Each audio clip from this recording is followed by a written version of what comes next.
자, 수업 시작해 보도록 할게요. 이번 시간. 자, 5단원 조선의 성립과 발전에서 소단원 3. 사림의 성장과 붕당의 출현 그 두 번째 시간 되겠습니다. 저번 시간에 뭐를 배웠죠?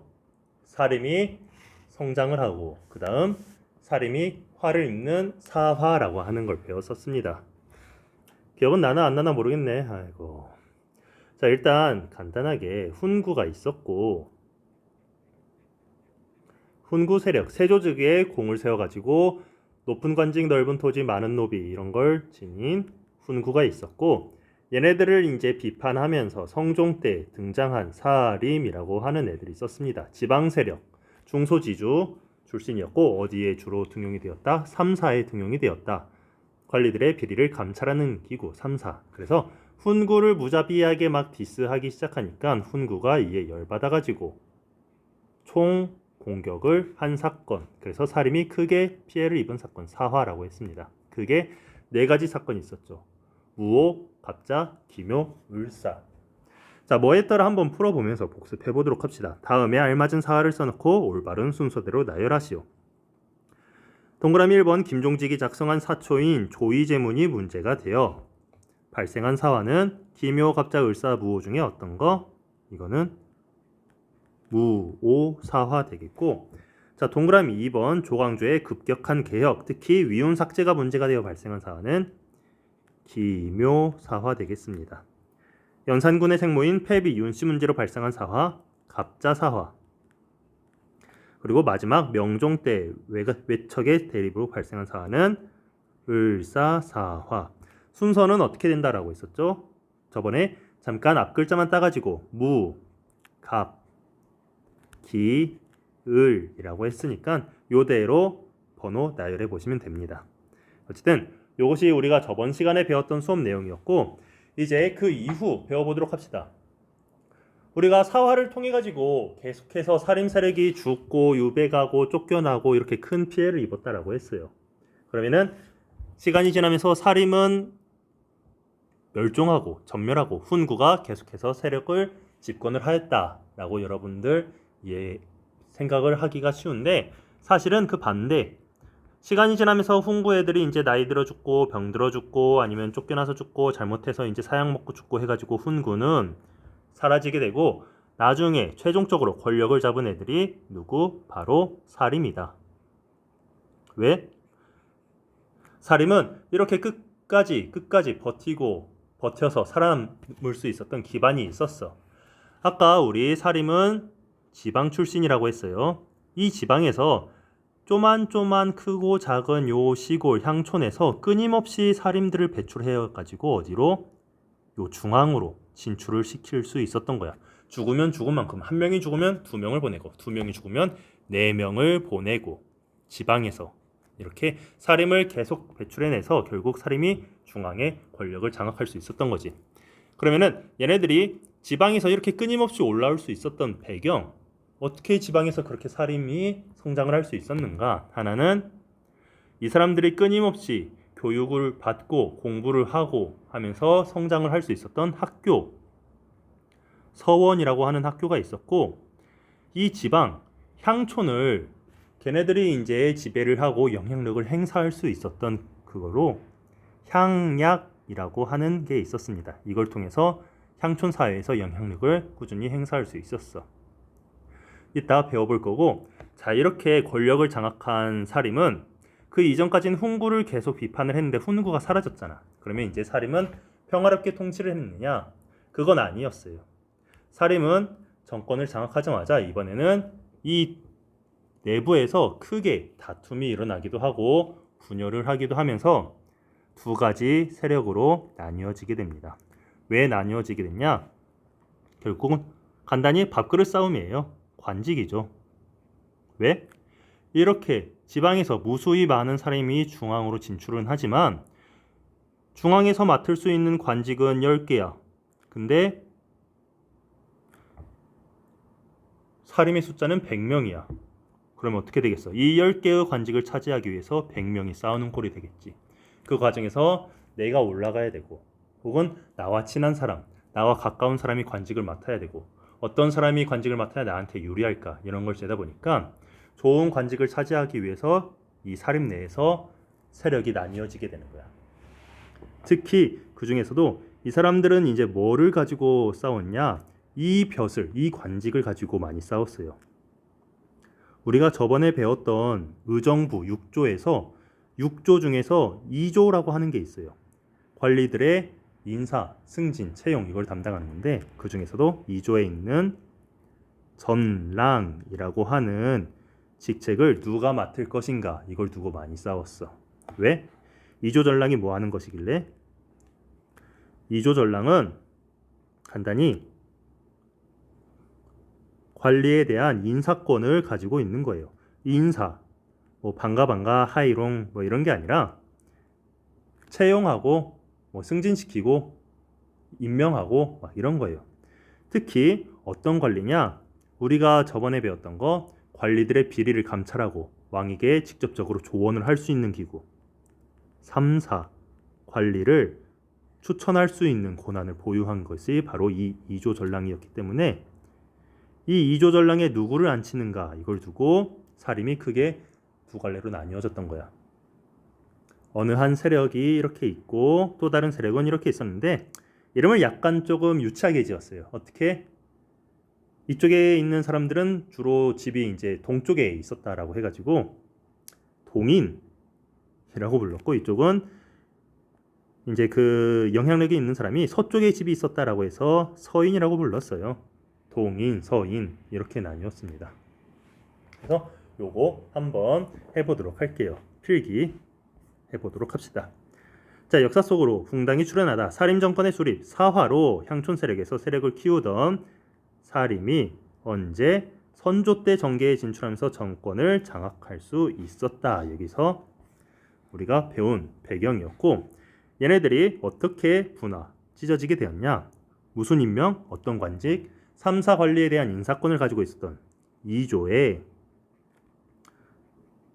뭐 정랑, 좌랑 뭐 합쳐가지고 2조 전랑이라고 하는 관직을 누가 먹을 건지 이걸 두고 갈라졌습니다. 그거 말고도 뭐 외척이라고 해가지고 뭐 왕의 바깥 친척 이쪽이 아니라 뭐 그냥 간단히 여러분들은 뭐 외가 쪽 친척 뭐 그냥 이렇게 이해해. 이름 따서 얘네들을 어떻게 처리할 건지 얘네가 정치에 얼마나 개입할 것인지 뭐 이런 거를 두고 사림 간의 갈등이 심화되어 가지고 찢어지게 되었다. 2조 전랑 다시 정리를 하면은 3사 관리에 대한 인사권을 가지고 있었다. 자, 그래서 얘네들이 동인, 서인 이렇게 나눠졌다라고 했어요. 학문적, 정치적으로 뜻을 같이 하는 사림의 모임.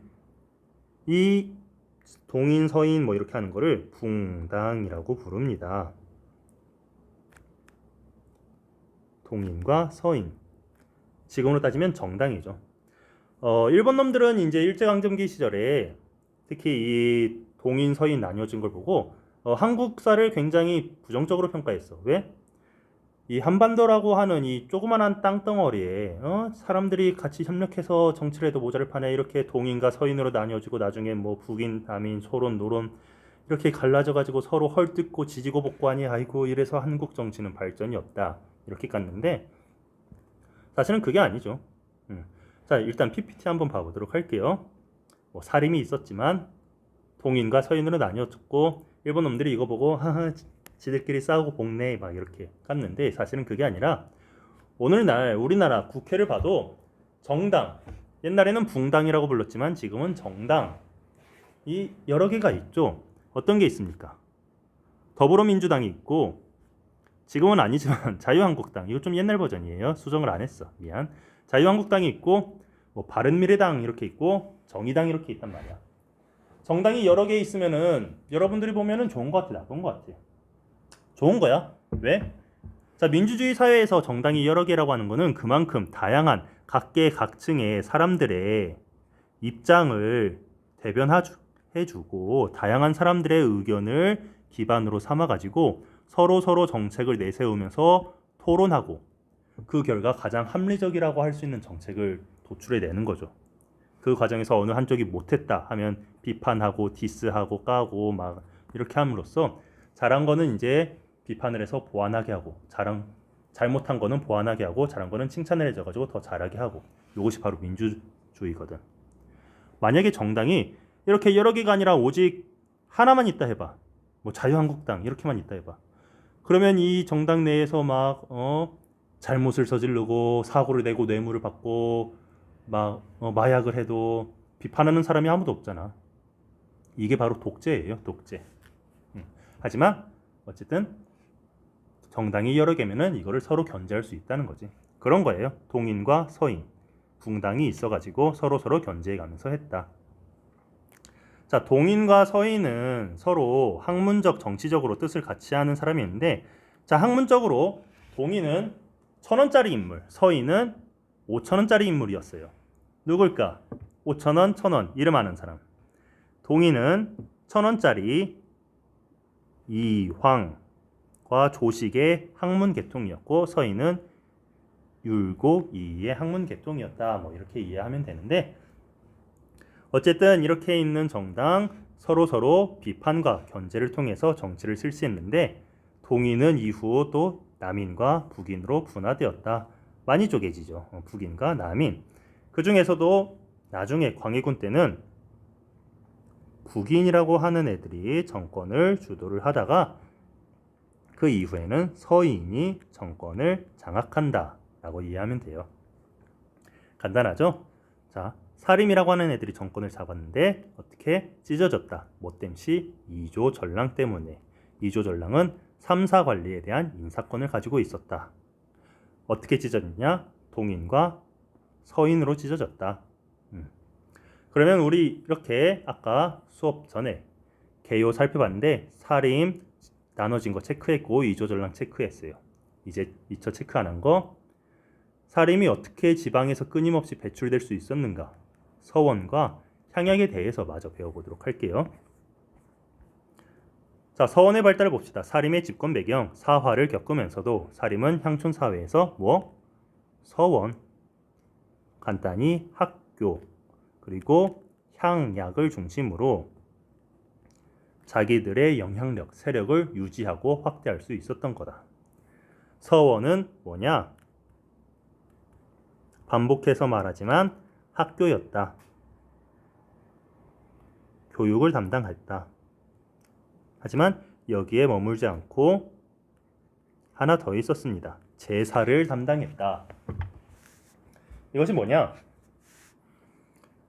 일단 기본적으로는 학교인데 굉장히 이제 덕망 높은 유학자, 그러니까 우리 고향에서 출세한 사람, 굉장히 이제 명성이 높은 학자, 유학자 이런 사람들 제사 지내는 곳이에요.